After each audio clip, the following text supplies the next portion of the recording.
Le soleil déclinait lentement derrière les vastes collines du Texas, colorant le ciel d'orange et d'or. L'air restait paisible, troublé seulement par le pas régulier des chevaux dans le pâturage. Près de la clôture de bois de son ranch silencieux, Jack Lawson, un cow-boy aux cheveux grisonnants, observait la poussière flotter au-dessus de la terre. Il avait passé la majeure partie de sa vie ici, à s'occuper du bétail, à réparer les clôtures et à entretenir cette terre devenue son refuge. Les années l'avaient rendu plus calme, presque trop. Le vent, le hennissement de son cheval et le ciel sans fin étaient ses seules compagnies. Autrefois, il avait ri, chanté autour du feu avec d'autres cow-boys, partagé des histoires et des rêves. Mais ces jours appartenaient au passé. Ses amis étaient partis, sa femme Clara n'était plus depuis longtemps, et le silence avait pris toute la place. Il se persuadait qu'il n'avait besoin de personne, même si, au fond, il espérait encore qu'un jour quelqu'un vienne troubler sa solitude. Un après-midi, alors qu'il réparait la porte de sa grange, il aperçut au loin un nuage de poussière. Intrigué, il plissa les yeux, un cavalier approchait. Quand la silhouette s'arrêta devant le portail, il découvrit qu'il s'agissait d'une jeune femme aux vêtements simples, une jupe de cuir, une chemise claire, les cheveux noirs tombant librement sur ses épaules. Elle avait l'assurance d'une cavalière aguerrie. « Bonjour, madame, vous êtes perdue ?» demanda-t-il en s'essuyant les mains. Elle esquissa un sourire tranquille. « Non, monsieur. Je suis venu exprès. » Sa voix douce portait un accent familier, celui des tribus apaches vivant près des montagnes. Jack fronça les sourcils. « On se connaît ?» demanda-t-il. Le regard brun de la jeune femme se posa sur lui, chargé de chaleur et de mystère. « Oui, monsieur Lawson. Vous ne vous souvenez peut-être pas de moi, mais moi, je ne vous ai jamais oublié. » En descendant de cheval, elle ajouta calmement. « Il y a 20 ans, vous avez sauvé une fillette apache emportée par une crue, près de Red Creek. Cet enfant, c'était moi. » Le souvenir frappa Jack comme l'éclair. La pluie battante, la rivière rugissante et cette petite accrochée à une branche. Il l'avait tirée de l'eau glacée, enveloppée dans son manteau, puis confiée à sa tribu avant de repartir. « C'était toi ?» murmura-t-il ému. Elle hocha la tête. « Je m'appelle Nia. » Les années l'avaient changé, mais dans ses yeux, il retrouvait la même flamme, la même bravoure. « Tu t'en es bien sorti, » dit-il doucement. « Grâce à vous, » répondit-elle. Le vent fit danser l'herbe autour d'eux, les chevaux levèrent la tête, curieux. « Vous avez bâti ici une belle vie, » dit-elle en regardant le ranch. « Paisible, » répondit Jack avec un sourire amer, mais solitaire. Elle lui lança un regard malicieux. « Alors, il est peut-être temps que quelqu'un reste. » Il l'invita à l'intérieur pour se reposer. La petite cabane sentait le café chaud et le bois.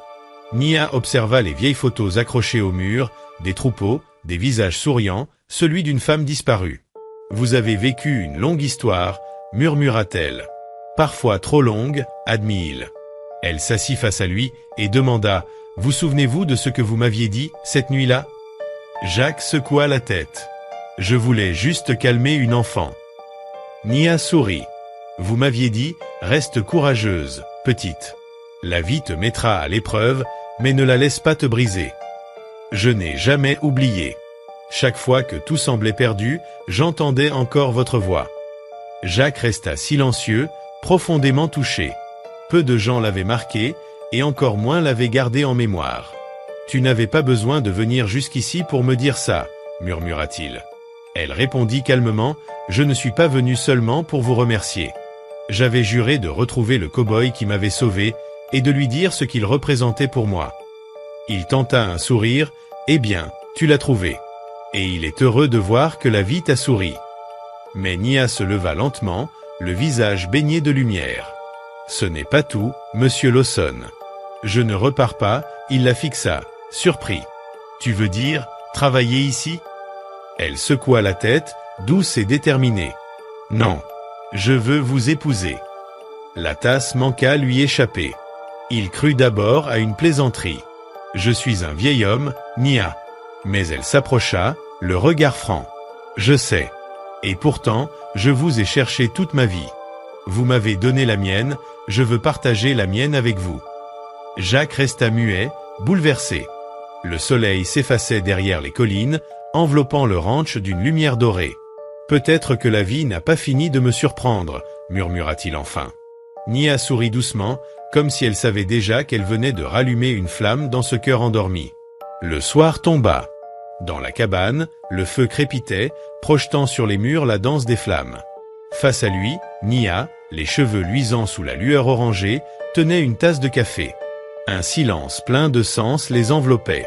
Quand Jacques parla enfin, sa voix était plus douce. « Tu te souviens encore de cette crue, hein ?» Elle acquiesça. « Ce jour-là, tout a changé pour moi. Vous étiez le seul à oser approcher l'eau. Vous avez risqué votre vie. » Il sourit, humble. « Je n'ai pas réfléchi. J'ai juste vu une enfant en danger. » Elle murmura, « Vous m'avez donné plus que ma vie, Jacques. Vous m'avez appris à être forte. » Et tandis que le feu éclairait son visage, Jacques comprit que cette rencontre n'était pas un hasard, mais la réponse tardive à une promesse de courage, transmise d'un cœur à un autre. Jacques fronça les sourcils, surpris. « Une promesse de me retrouver ? Pourquoi ? C'est un long voyage juste pour remercier un vieux cow-boy. » Nia secoua lentement la tête. « Je ne suis pas venu pour dire merci. Je suis venu pour quelque chose de plus profond. Tu m'as donné la vie quand j'aurais dû la perdre, la force quand j'étais faible. Je suis venu pour partager ma vie avec toi. Je suis venu pour t'épouser. » Le silence tomba dans la cabane. Le feu crépita doucement. Jacques sentit sa respiration se bloquer. « M'épouser ?» répéta-t-il d'une voix basse. « Oui », répondit-elle avec assurance. « C'est pour cela que je suis venu. » Il passa une main sur sa barbe, le cœur battant fort. « Nia, c'est gentil, mais tu ne sais pas ce que tu dis. J'ai 58 ans. Tu pourrais trouver un homme de ton âge. » Elle sourit doucement. « Quand je te regarde, je ne vois pas les années. Je vois l'homme qui a risqué sa vie pour sauver un enfant, sans rien attendre. Celui qui m'a appris le courage avant même que je connaisse l'amour. » Jacques soupira. « Tu es jeune, belle, pleine d'avenir. Tu pourrais avoir des rires, des enfants, des chansons. Moi, je ne suis qu'un vieux rancher fatigué, avec des genoux usés et trop de fantômes. »« Les fantômes ne me font pas peur, » murmura-t-elle. « J'ai connu la perte, moi aussi. Je sais ce que c'est que d'être seul. » Ces mots le touchèrent plus qu'il ne voulait l'admettre. Ce n'était pas de la pitié, mais une vérité simple, offerte avec sincérité. Jacques se leva, regarda la lune qui baignait la plaine. Des années qu'il travaillait cette terre, qu'il se demandait si sa vie avait encore un sens.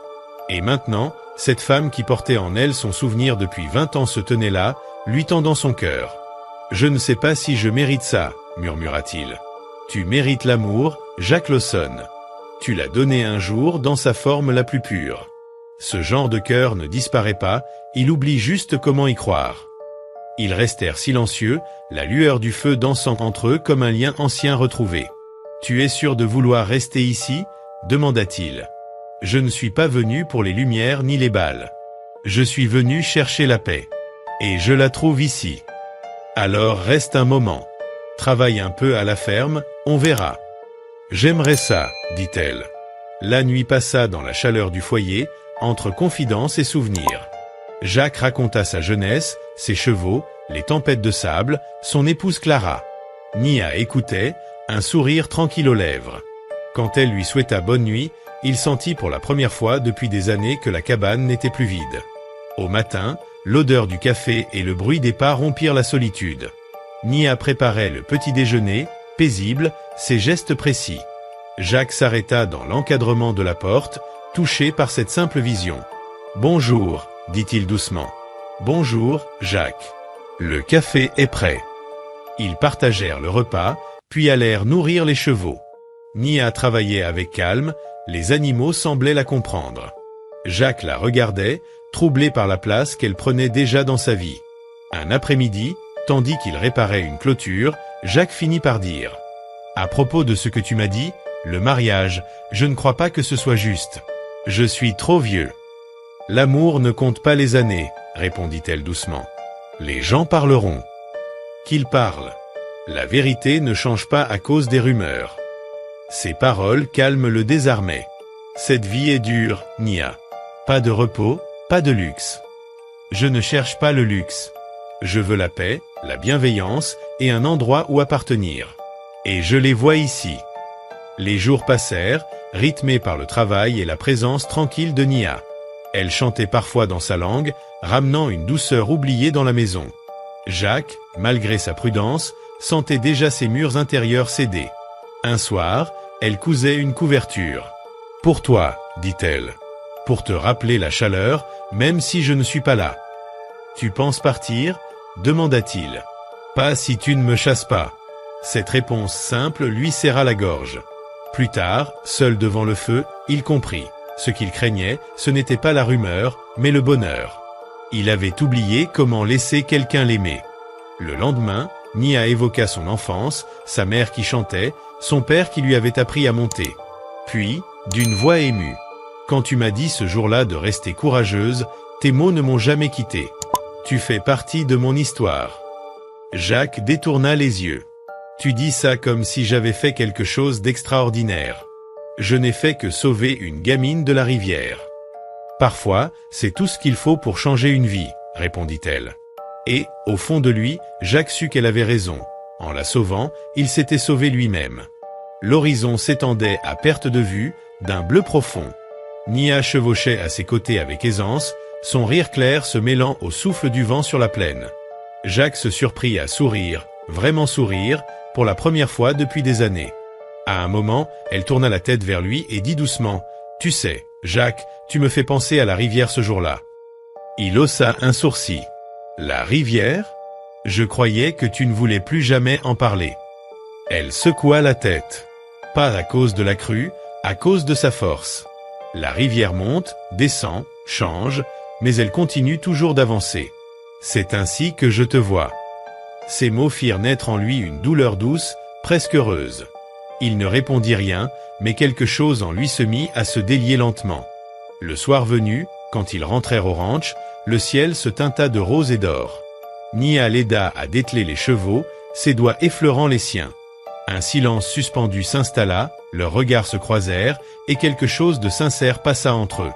Mais avant qu'aucun ne parle, Jacques fit un pas en arrière et murmura, la gorge serrée, « On a une longue journée demain, il vaut mieux se reposer. » Nia acquiesça doucement et s'éloigna vers la cabane, le pas lent. Il la regarda partir, le cœur lourd, partagé entre désir et peur. « Elle mérite mieux qu'un vieil homme comme moi, » souffla-t-il. Pourtant, levant les yeux vers les étoiles, une pensée l'effleura. Peut-être qu'elle est la raison pour laquelle on m'a laissé vivre toutes ces années. Dans la cabane, Nia, assise près de la fenêtre, cousait à la lueur de la lampe. Par la vitre, elle aperçut Jacques dehors, seul, mais plus tout à fait vide. Un sourire tendre se dessina sur ses lèvres. « Il ne le sait pas encore, » murmura-t-elle, mais l'amour l'a déjà trouvé. Cette nuit-là, au cœur du Texas silencieux, deux âmes solitaires partagèrent la même espérance sans échanger un mot. Les semaines suivantes s'écoulèrent comme un vent doux sur les plaines.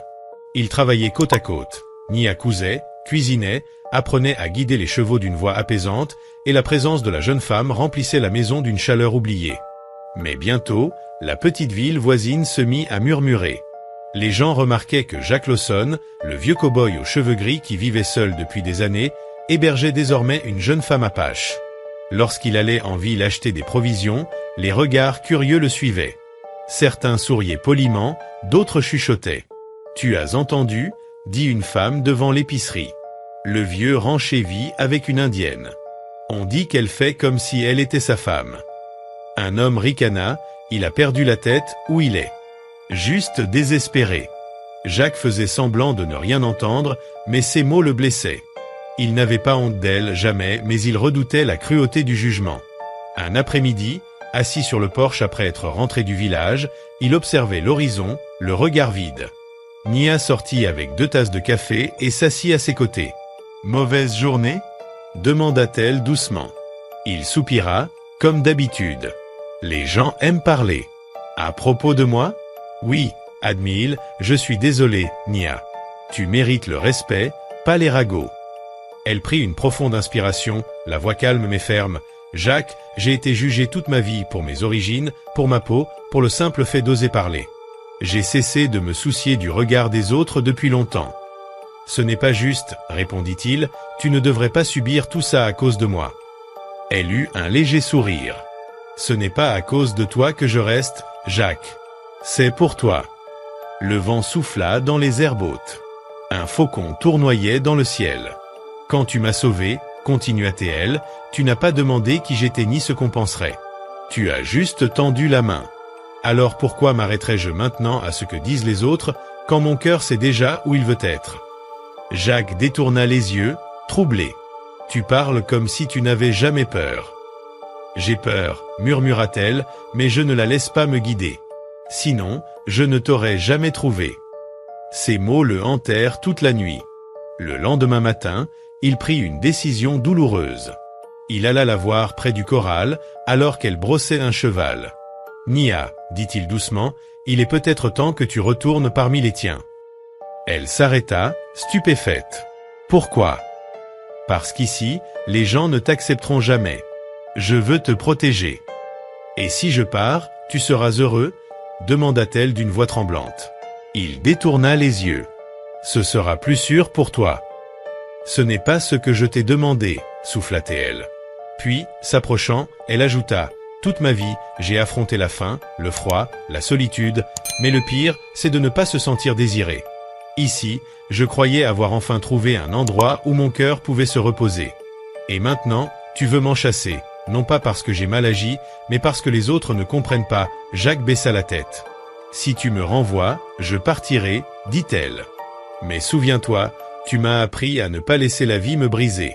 Pourtant, te perdre serait plus douloureux que toutes les tempêtes que j'ai traversées. » Ces mots brisèrent Jacques. Il voulut parler, mais aucun son ne sortit. Nia monta à cheval, le regard voilé de larmes. « Je ne suis pas venu ici pour le confort, Jacques, ni pour la fierté. Je suis venu parce que j'aimais l'homme qui m'a redonné une vie. » Elle tourna les rênes et s'éloigna.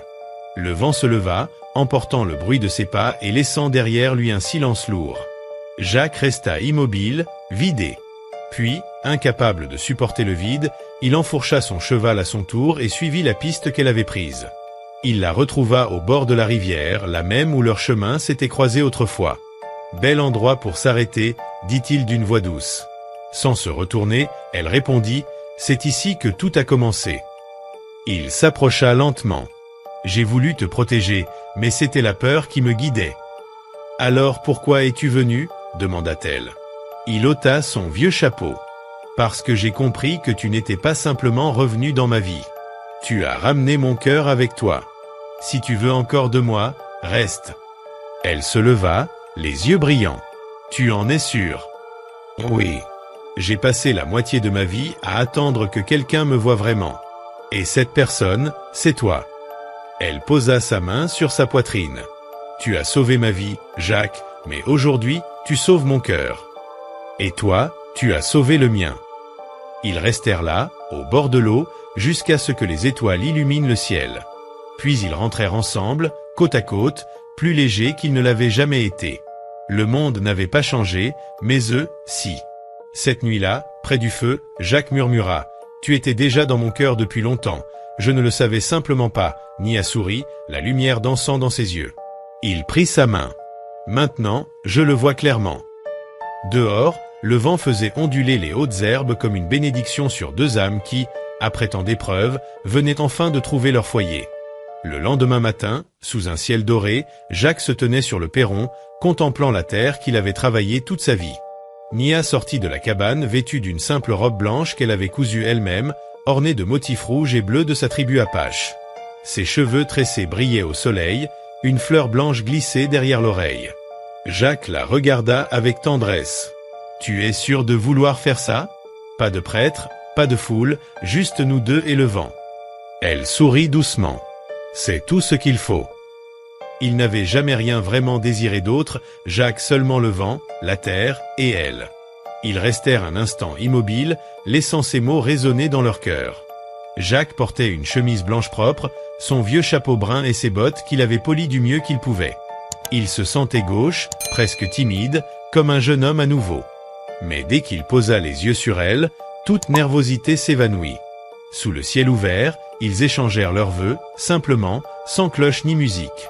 Seuls les murmures de la nature les accompagnaient, le bruissement de l'herbe, l'appel lointain d'un oiseau et le souffle régulier du monde autour d'eux. Jacques prit ses mains calleuses dans les siennes. « J'ai cru te sauver autrefois, murmura-t-il, mais la vérité, c'est toi qui es revenu me sauver. Nia eut les yeux brillants. Alors, nous nous sommes sauvés tous les deux, répondit-elle. Le vent emporta leur promesse sur la plaine. Ce fut un moment simple, mais d'une puissance rare. L'amour n'avait pas besoin de spectateurs, seulement de deux cœurs assez courageux pour y croire. Après la cérémonie, ils partagèrent un repas tranquille.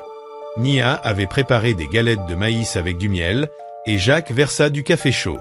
Assis sur le perron, ils virent le soleil monter, inondant le monde d'une lumière dorée, comme si la nature entière fêtait leur union en silence. Les jours passèrent, et leur vie prit une douce simplicité. Nia cultivait le jardin et apprenait à Jacques à soigner les petites blessures avec des herbes. Elle décora la cabane de couverture tissée à la main et de petites sculptures de bois, chacune porteuse d'une histoire. Peu à peu, la maison jadis vide devint vivante, emplie de rires, d'odeurs de pain chaud et de chaleur humaine. Jacques, de son côté, lui montra comment réparer les selles, marquer le bétail et lire les signes du ciel. Il lui apprit à siffler pour appeler les chevaux et à deviner quand la rivière gonflerait avant la pluie. Ensemble, ils partageaient tout, le travail, les souvenirs, le silence. Le soir, ils s'asseyaient près du feu, observant les étoiles une à une. Jacques lui racontait sa jeunesse, les longues traversées des troupeaux, les nuits à dormir sous les étoiles. Nia écoutait, la tête contre son épaule, puis elle lui confiait les légendes de son peuple. Des récits de bravoure, de respect de la nature et de la signification de chaque étoile. « Ton monde est vaste, disait-elle en regardant le ciel, mais mon peuple croit que le cœur des hommes l'est encore plus. » Jacques riait doucement. « Si c'est vrai, le mien vient à peine d'apprendre à battre de nouveau. »« Il bat très bien, » répondait-elle en serrant sa main. Les saisons s'écoulaient. Au printemps, ils plantèrent des arbres fruitiers le long de la rivière. L'été fut brûlant, mais ils affrontèrent la chaleur ensemble, riant quand la pluie vint enfin. L'automne les vit ramasser des pommes et griller du maïs. En hiver, ils restaient blottis près du feu, enveloppés dans la couverture que Nia avait cousue le jour où ils avaient échangé leurs histoires. Peu à peu, les habitants du bourg, jadis pleins de jugement, changèrent de regard. Certains venaient désormais acheter des chevaux ou échanger des denrées et découvraient en Nia une femme douce et généreuse. Les enfants l'aimaient parce qu'elle leur contait des histoires magiques. Même les plus âgés, autrefois méfiants envers Jacques, finissaient par lui sourire en voyant son bonheur. Un matin, l'épouse du commerçant lui apporta un panier de fruits. « Vous avez redonné vie à cet endroit, monsieur Lawson. Ça fait plaisir de vous voir heureux. » Jacques se contenta d'un sourire. « Disons que j'ai enfin trouvé ma raison de l'être. » Le temps suivit son cours, paisible et plein de sens. Ils n'avaient besoin de rien d'autre que l'un de l'autre, la terre et le rythme des jours. Par beau temps, ils chevauchaient ensemble dans les prairies, lui sur son vieux cheval brun, elle sur sa monture tachetée. De loin, on aurait dit deux silhouettes qui se fondaient en une seule, un cow-boy au cœur tendre et une femme apache dont le rire portait au vent. Un soir, alors que le soleil couchant dorait l'horizon, Jacques ralentit son cheval et la regarda. « Tu sais, dit-il, j'ai longtemps cru que la vie en avait fini avec moi, que mes plus beaux jours étaient derrière. » Nia lui sourit doucement. « Et maintenant ? » Maintenant, je crois que la vie gardait le meilleur pour la fin. Ils rentrèrent main dans la main, les chevaux avançant côte à côte, dans le calme du crépuscule. Les années passèrent, paisibles. Les cheveux de Jacques blanchirent, ses pas devinrent plus lents, mais Nia resta à ses côtés, patiente et tendre. Elle veillait sur lui, lui rappelant de rire, de se reposer, de savourer le présent. Souvent, il se réveillait au son de sa voix chantonnant doucement, et chaque fois, son cœur se gonflait de reconnaissance. Un soir d'hiver, la neige commença à tomber dehors. Ils étaient assis près du feu, Jacques dans son vieux fauteuil, tenant la main de Nia. « Te souviens-tu du jour au bord de la rivière ?» demanda-t-il. « Chaque jour, répondit-elle en souriant. « C'est le jour où ma vie a commencé. »« Moi aussi, murmura-t-il. Je crois que je ne le savais pas encore. » Elle plongea son regard dans le sien. Parfois, l'amour ne s'oublie pas. Il prend juste un long détour pour rentrer à la maison. Il effleura une mèche de ses cheveux et souffla « Alors je suis heureux que tu aies retrouvé le chemin. » Cette nuit-là, pendant que la neige enveloppait la terre de silence, ils restèrent blottis sous la même couverture, celle qui symbolisait autrefois une promesse. La flamme du feu se reflétait dans leurs yeux, et sans un mot, leur cœur se disait tout. Avec le temps, Les voyageurs de passage racontaient qu'ils voyaient encore souvent ce vieux couple. Là-bas, c'est Jacques Lawson et sa femme Nia, disait-il. Ils sont ensemble depuis toujours. Certains les apercevaient au coucher du soleil, d'autres les voyaient planter des fleurs près du perron. Leur simple présence apaisait les âmes. Même lorsque les mains de Jacques tremblaient trop pour tenir un marteau, Nia guidait doucement ses doigts. « Nous avons construit cette vie ensemble, » lui disait-elle, « et nous continuerons à la maintenir côte à côte. » Chaque soir, ils s'asseyaient sur le porche pour regarder la lumière décliner. Jacques murmurait toujours les mêmes mots. « Tu as ramené mon cœur à la maison, Nia. » Et elle répondait doucement. « Et toi, tu as offert au mien un lieu où il peut exister. » Des années plus tard, leur histoire était devenue une légende murmurée par les habitants. On disait que, quand le vent soufflait sur les plaines, on pouvait encore entendre leur rire. Certains affirmaient qu'au bord de Red Creek, quand le soir tombait, résonnaient deux voix, l'une grave et calme, l'autre douce et chaleureuse, promettant de rester braves, comme autrefois. Car leur amour n'avait jamais disparu. Il s'était fondu dans la terre, le vent, et dans chaque cœur croyant encore aux secondes chances. Et chaque fois que le soleil doré effleurait les collines, on aurait juré qu'ils murmuraient encore leur histoire. Celle d'un cow-boy solitaire, d'une femme apache courageuse, et d'un amour qui mit 20 ans à retrouver le chemin de la maison.